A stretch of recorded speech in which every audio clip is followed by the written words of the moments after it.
Hello बच्चों, कैसे हैं आप सब। आइए हम लोग पढ़ते हैं क्लास 12 की फिजिक्स।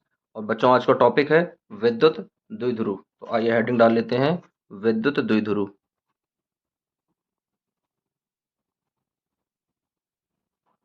विद्युत द्विध्रुव। तो इस तरीके से बच्चों हेडिंग डाल लेंगे विद्युत द्विध्रुव। अब आइए देख लेते हैं इसकी परिभाषा के बारे में। तो लिखेंगे वह समायोजन, वह समायोजन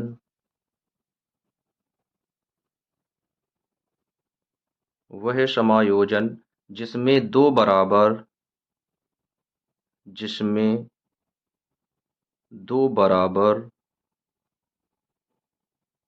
वह समायोजन जिसमें दो बराबर व विपरीत दो बराबर व विपरीत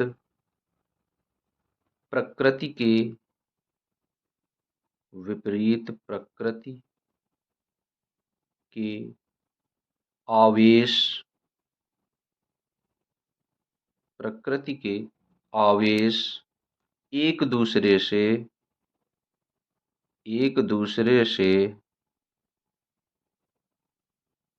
एक दूसरे से अल्प दूरी पर एक दूसरे से अल्प दूरी पर होते हैं।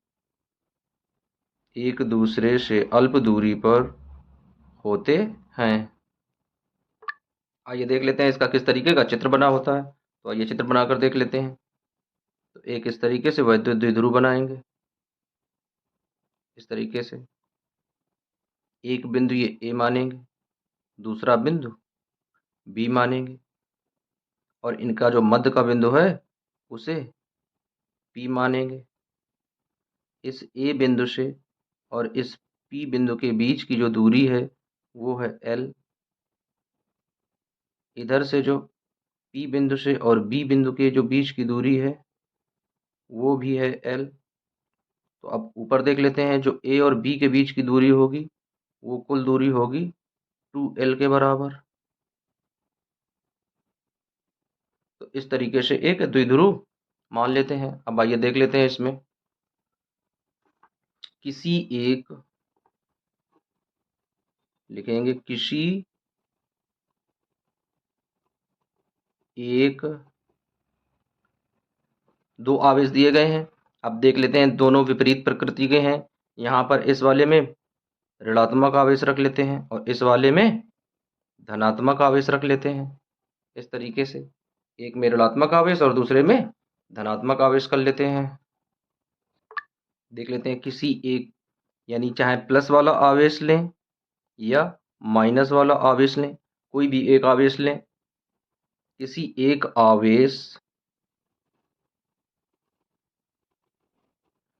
एक आवेश तथा दोनों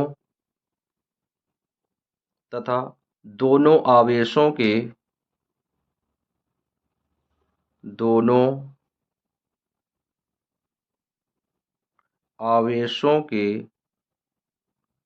बीच की दूरी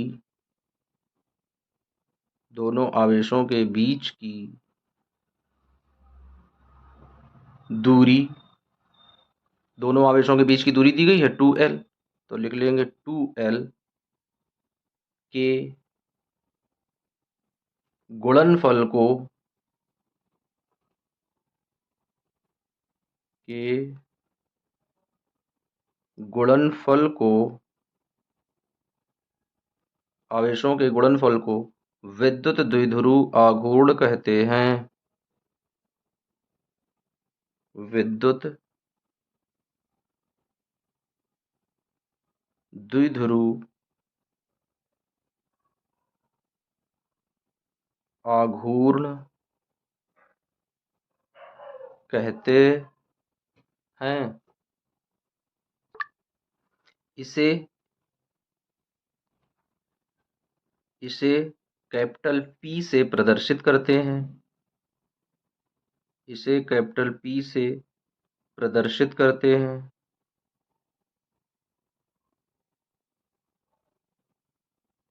इसे कैपिटल P से प्रदर्शित करते हैं।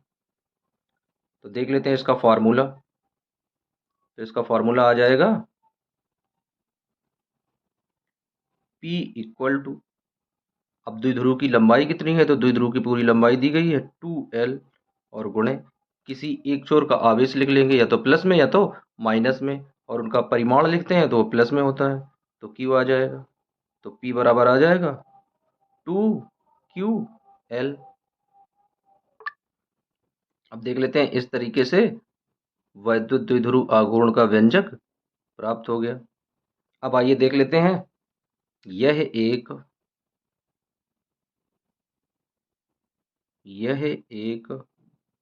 सदिश राशि है।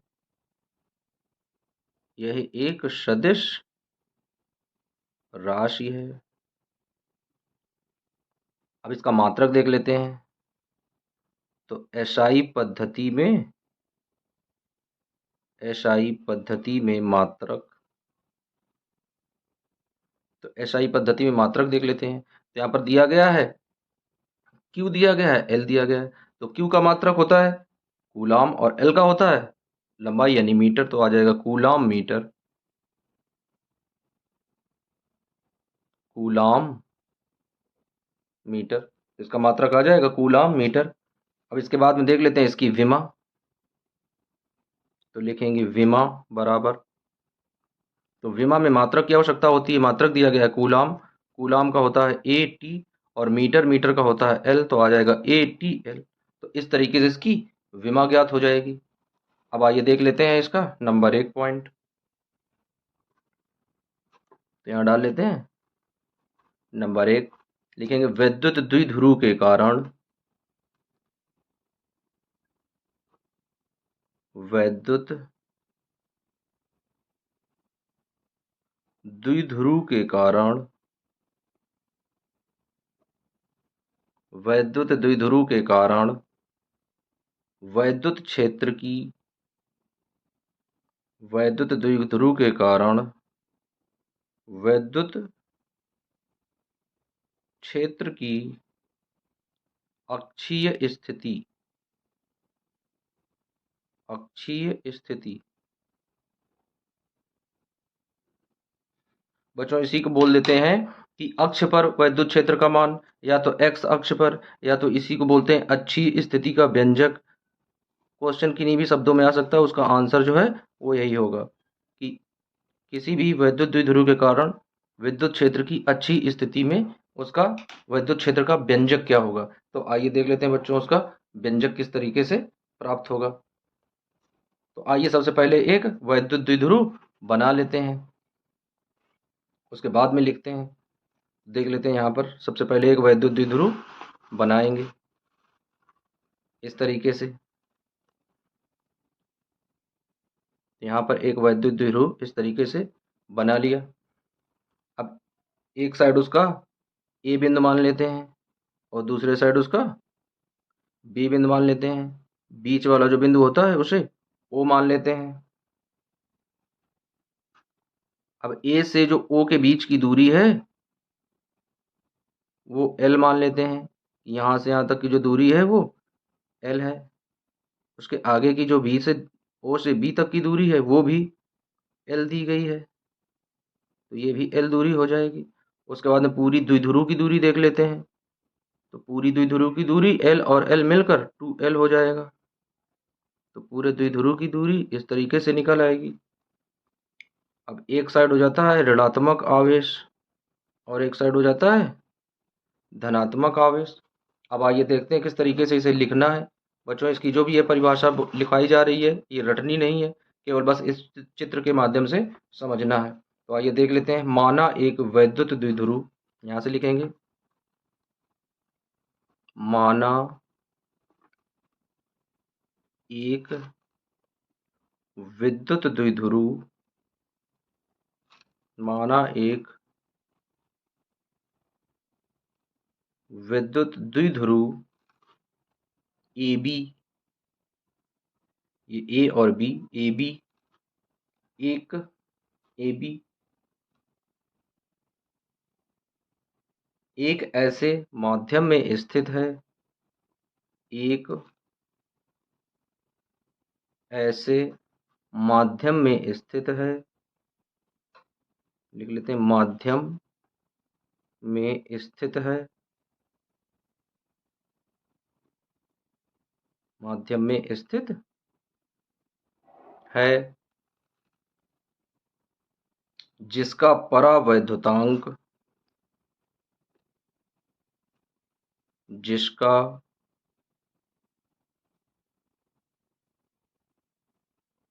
जिसका परावैद्युतांक k है। एक ऐसा माध्यम है जिसका परावैद्युतांक k दिया गया है। अब अक्षीय स्थिति में,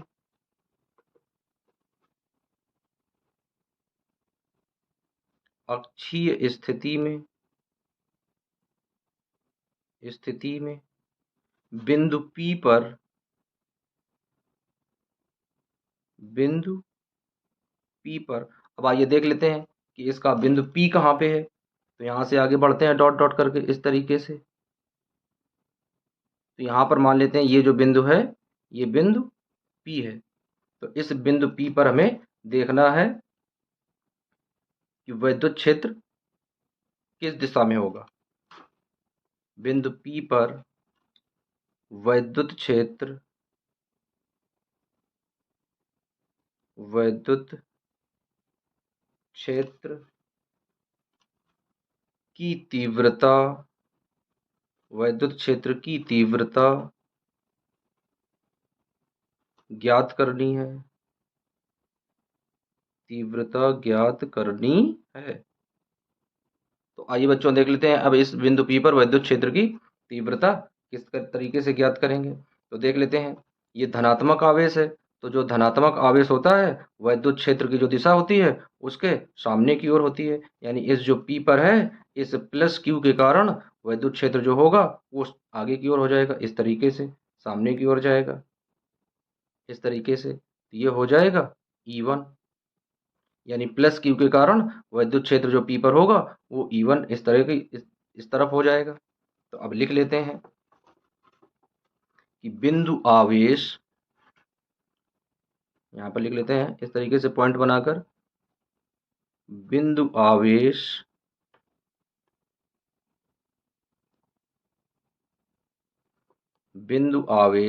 प्लस Q के कारण, प्लस Q के कारण बिंदु P पर,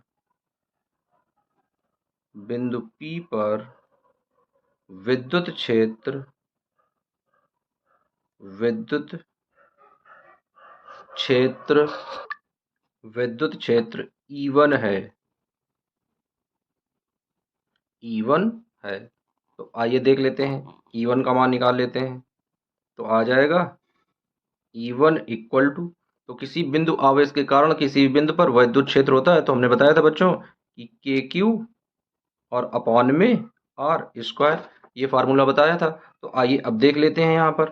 तो आ जाएगा E1 equal to KQ upon में, अब R देख लेते हैं कि R कितना आ जाएगा।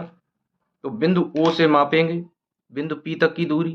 तो देख लेते हैं ये बिंदु O है, तो यहाँ से दूरी मापते हैं इस तरीके से और ले जाते हैं बिंदु P तक की दूरी। तो मान लेते हैं यहाँ से यहाँ तक की जो दूरी है वो दी गई है R।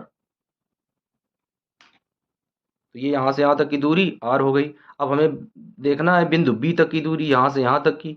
तो जब O से P तक की दूरी R है और B से P तक की जो दूरी है वो निकालनी है और O से B तक की दूरी L दी गई है, तो इस R से L वाला माइनस कर देंगे तो ये B से P के बीच की दूरी प्राप्त हो जाएगी। तो देख लेते हैं दूरी क्या आई यहाँ पर। तो लिख लेते हैं कोष्टक में R माइनस का L और इसका स्क्वायर कर देंगे क्योंकि ये स्क्वायर दिया गया है। तो इस तरीके से बिंदु आवेश के कारण यहाँ पर जो E1 विद्युत क्षेत्र मिल गया, इसको लिख लेते हैं। तो ये हो गया तुम्हारा पहला, इस तरीके से पहला समीकरण बना लेते हैं। अब आइए देखते हैं दूसरा समीकरण। अब आइए आगे देख लेते हैं। तो लिखेंगे इसी प्रकार, इसी प्रकार बिंदु आवेश, इसी प्रकार बिंदु आवेश माइनस क्यू के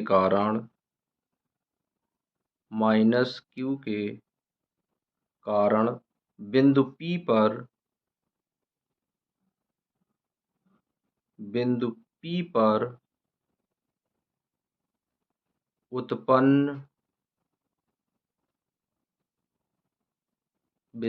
पर उत्पन्न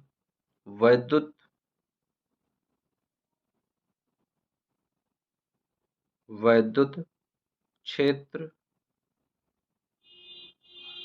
तो अब यहाँ पर वैद्युत क्षेत्र मान लेते हैं कि E2 है। तो आइए अब देख लेते हैं इस चित्र में। तो यहाँ देख लेते हैं, ये इस तरीके से एक वैद्युत द्विध्रुव आघूर्ण बना है। तो यहाँ पर देख लेते हैं O है, तो O से P तक की दूरी R है। अब इस बार माइनस के Q के कारण देख रहे हैं, यानी माइनस Q के कारण बिंदु आवेश P पर उत्पन्न वैद्युत क्षेत्र E2 देख रहे हैं।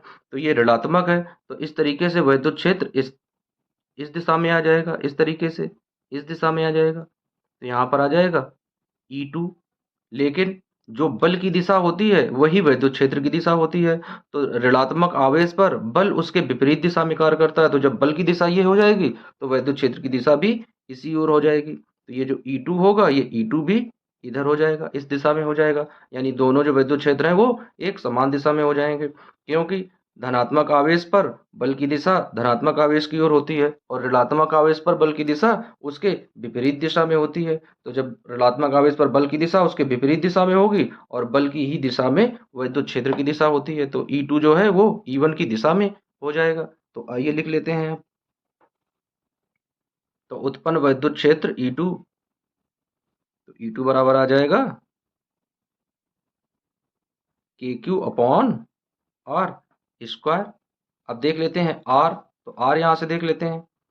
तो यहाँ से P से लेकर O तक की दूरी तो R दी गई है और O से A तक की दूरी L दी गई है, और माइनस का यानी ऋणात्मक आवेश देख रहे हैं, तो ये R और ये प्लस L दोनों को जोड़ देंगे इस बार। तो आ जाएगा यहाँ पर E2 equal to KQ upon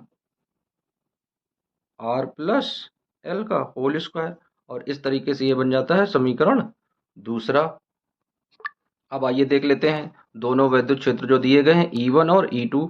E1 और E2 की दिशाएं तो समान है, लेकिन E1 और E2 दोनों हैं विपरीत दिशा में। यानी E1 जो है वो इस दिशा में है और जो E2 है वो इस दिशा में है। तो दोनों एक दूसरे के विपरीत दिशा में है। तो देख लेते हैं बिंदु P पर परिणामी वैद्युत क्षेत्र क्या होगा। तो यहाँ पर लिखेंगे E1 व E2 विपरीत दिशा में हैं, विपरीत दिशा में हैं, अतः बिंदु P पर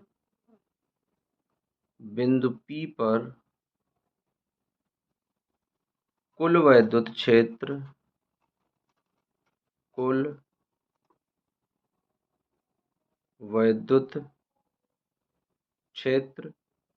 E है। तो आइए देख लेते हैं कुल वैद्युत क्षेत्र। तो E बराबर आ जाएगा E1 माइनस का E2, दोनों आपस में घटा दिए जाएंगे। अब आइए देख लेते हैं E1 और E2 दोनों लिख लेते हैं। तो E बराबर E1 का मान रख लेते हैं। तो E1 का मान दिया गया है KQ अपॉन, तो यहाँ लिख लेते हैं KQ अपॉन, तो दिया गया है KQ upon R minus L square. उसके बाद में माइनस का चिन्ह लगाएंगे। और E2 दिया गया है KQ upon R plus L का होल स्क्वायर। अब आइए देख लेते हैं। तो यहाँ पर E आ जाएगा। उसके बाद में देखिए KQ दोनों में मिल रहा है, KQ बाहर निकाल लेंगे तो KQ कॉमन मिल जाएगा। अब देख लेते हैं अंदर क्या बचेगा। अंदर आ जाएगा यहाँ पर 1, यानी 1 बट्टे यहाँ पर आ जाएगा R माइनस का L का स्क्वायर। उसके बाद में माइनस यहाँ पर भी 1 आ जाएगा, तो 1 बटे यहाँ हो जाएगा R प्लस L का स्क्वायर, इस तरीके से। अब आइए इसका हर बराबर कर लेते हैं। तो इसका इधर गुणा करेंगे, इस वाले का इधर गुणा कर देंगे। तो यहाँ पर KQ बाहर आ जाएगा, इसका यहाँ गुणा करते हैं तो आ जाएगा R प्लस L का स्क्वायर माइनस उसके बाद में इसका यहाँ गुणा करेंगे तो आ जाएगा r माइनस एल का स्क्वायर, और इस तरीके से बटे में दोनों आ जाएंगे, यानी आ जाएंगे r माइनस का एल स्क्वायर इंटू r और प्लस एल स्क्वायर। इस तरीके से अब आइए देखते हैं, आगे इसे हल करते हैं। तो के क्यू की जगह तो के क्यू आ जाएगा। अब इसका फार्मूला लगा देते हैं, ए प्लस बी का होल स्क्वायर। तो ए प्लस बी का होल स्क्वायर लगाएंगे तो यानी ए स्क्वायर, तो आ जाएगा R square plus L square plus 2ab, तो 2rl, माइनस दिया गया तो माइनस आ जाएगा। उसके बाद में ब्रैकेट में अब माइनस वाला फार्मूला लगाएंगे तो आ जाएगा R square plus L square minus 2rl, और इस तरीके से ब्रैकेट बंद हो जाएगा। अब नीचे देख लेते हैं, तो एक बार दिया गया है माइनस में और एक बार दिया गया है प्लस में, तो कोष्टक के अंदर ये आ जाएगा r की पावर -4 और माइनस एल की पावर 4। इस तरीके से यानी a plus B A minus B, तो उसका हो जाता है A square minus B square. तो जब यहाँ पर दो घातें लगी हैं तो चार घातें लग जाएंगी। अब देख लेते हैं आगे, तो के क्यू, उसके बाद ब्रैकेट में अब देखते हैं यहाँ पर माइनस का चिन्ह लगा है। जब माइनस का चिन्ह लगा है तो इस कोष्टक के अंदर के सारे चिन्ह बदल दिए जाएंगे। तो यहाँ पर प्लस है तो ये माइनस हो गया, यहाँ प्लस है ये माइनस हो गया, ये माइनस है तो ये प्लस हो गया। तो ये वाला आर इस वाले आर से कैंसिल हो गया, ये वाला एल इस वाले एल से कैंसिल हो गया। ये दोनों प्लस प्लस के हैं, जोड़ दिए जाएंगे तो 2 और 2 4 आ जाएगा ऊपर। तो आ जाएगा 4rl, और बटे में आ जाएगा r की पावर 4 माइनस एल की पावर 4। और इस तरीके से आगे देख लेते हैं। अब दिया गया है यदि, यहां लिख लेते हैं यदि L बहुत ज्यादा छोटा है R से, यदि L बहुत ज्यादा छोटा है R से, तो R की तुलना में L को नगण्य मान लेते हैं। क्या मान लेते हैं? L को नगण्य मान लेते हैं। तो जो चीज नगण्य मानी जाती है उसे छोड़ देते हैं जीरो से तुलना करके। तो मान रख लेते हैं यहाँ पर, तो यहाँ पर आ जाएगा के क्यू, अब ऊपर आ जाएगा यहाँ पर 4rl, और नीचे आ जाएगा r की पावर 4। इस तरीके से अब इसे निकाल लेते हैं। तो यहाँ पर आ जाएगा वैद्युत क्षेत्र E बराबर के का मान, बच्चों के का मान हम लोग जानते हैं, यहाँ देख लेते हैं। के का मान क्या होता है? के का मान होता है 1/4πε0। इस तरीके से तो के की जगह ये मान रख लेंगे तो आ जाएगा 1/4πε0 इंटू, अब ये क्यू है तो क्यू का अंदर गुणा कर देंगे और इस 4 को 2 भागों में बांट देंगे तो आ जाएगा 2 गुणे 2rl, और उसके बाद में ये क्यू दिया गया है तो क्यू यहाँ रख लेते हैं, और अपान में r की पावर 4 दिया गया है। अब लिख लेते हैं यहाँ पर। अब आइए बच्चों इसे फिर से देख लेते हैं आगे, तो आ जाएगा E इक्वल टू 1/4πε0 इंटू, अब देखिए ये 2q और l को एक साथ लिख लेते हैं तो यहाँ पर आ जाएगा 2 गुणे 2, उसके बाद में q और l, और उसके बाद में r यहाँ पर रख देंगे और अपॉन में आ जाएगा r की पावर 4। तो इस वाले r से ये जो पावर 4 है ये कैंसिल करके कितने बचेंगे? 3 बच जाएंगे। अब यहाँ पर देख लेते हैं कोष्टक में, तो कोष्टक में हम जानते हैं कि P बराबर दिया जाता है 2ql, इस तरीके से। तो यहाँ पर 2ql की जगह मान रख लेते हैं P, तो यहाँ पर आ जाएगा E बराबर 1/4πε0 इंटू, यहाँ 2 की जगह 2 आ जाएगा और ये जो 2ql है इसकी जगह P मान आ जाएगा और अपान में r क्यूब आ जाएगा। तो इस तरीके से ये फार्मूला हल हो जाएगा। अब यहाँ पर और देख लेते हैं एक अक्षर, यदि ये फार्मूला किसी परावैद्युतांक माध्यम में रखा गया है तो क्या लिखेंगे? परावैद्युतांक माध्यम में, परावैद्युतांक माध्यम में रखने पर, परावैद्युतांक माध्यम में रखने पर, तो क्या आ जाएगा बच्चों, ई बराबर 1/4 पाई एप्सिलॉन नॉट, और यहीं पर के रख देते हैं, ये परावैद्युतांक माध्यम होता है, इंटू 2p और अपान में r³। तो इस तरीके से ये वैद्युत द्विध्रुव का अच्छी स्थिति का व्यंजक प्राप्त हो जाता है। तो इस तरीके से बच्चों ये फार्मूला आ गया। अब आइए बच्चों, जो अभी तक अध्ययन किया है उसका आइए एक बार रिवीजन करके देख लेते हैं। तो बच्चों देख लेते हैं, वैद्युत द्विध्रुव ये दिया गया है, वैद्युत द्विध्रुव तो दिया गया है वह समायोजन जिसमें दो बराबर व विपरीत प्रकृति के आवेश एक दूसरे से अल्प दूरी पर होते हैं। तो इस तरीके से एक चित्र बना देते हैं, ये वैद्युत द्विध्रुव का चित्र है। किसी एक, यानी या तो धनात्मक आवेश लेंगे या तो ऋणात्मक आवेश लेंगे, किसी एक आवेश तथा दोनों आवेशों के बीच की दूरी 2l, देख लेते हैं दोनों आवेशों के बीच की दूरी है 2l, के गुणनफल को वैद्युत द्विध्रुव आघूर्ण कहते हैं, इसे P से प्रदर्शित करते हैं। तो अब लिख लेते हैं P बराबर 2l इंटू Q। तो P का फार्मूला आ जाता है 2QL। यह एक सदिश राशि है, एसआई पद्धति में इसका मात्रक कूलाम मीटर होता है, इसकी विमा ATL होती है। अब देख लेते हैं बच्चों धीरे से, और इसका अगर नोट बनाना चाहें तो धीरे धीरे से देखते हैं जाएं बच्चों। वैद्युत द्विध्रुव के कारण विद्युत क्षेत्र की अच्छी स्थिति का व्यंजक तो किस तरीके से निकालते हैं, इस तरीके से देख लेते हैं बच्चों। वीडियो को पॉज करके आप लोग नोट बनाते रहो या स्क्रीनशॉट ले लेना इसका।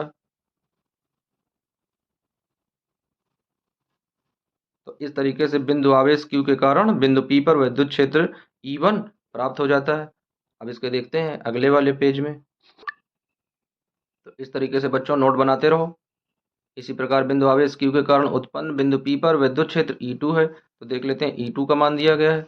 उसके बाद में E1 व E2 दोनों विपरीत दिशा में दिए गए हैं, इस वजह से बिंदु P पर कुल विद्युत क्षेत्र E जो है वो घटा दिया जाता है, यानी E बराबर E1 माइनस का E2। अब देख लेते हैं E1 की जगह E1 का मान रख देते हैं और E2 की जगह E2 का मान रख देते हैं। उसके बाद में KQ बाहर निकाल लेते हैं कॉमन के रूप में, और अंदर जो बचता है उसका थोड़ा गणितीय विश्लेषण कर लेते हैं। उसके बाद में इस तरीके से हमें वैद्युत द्विध्रुव के कारण अच्छी स्थिति पर वैद्युत क्षेत्र का व्यंजक प्राप्त हो जाता है इस तरीके से। तो बच्चों वीडियो को पॉज करके नोट बनाते रहो और अच्छे से इसे नोट करते रहो।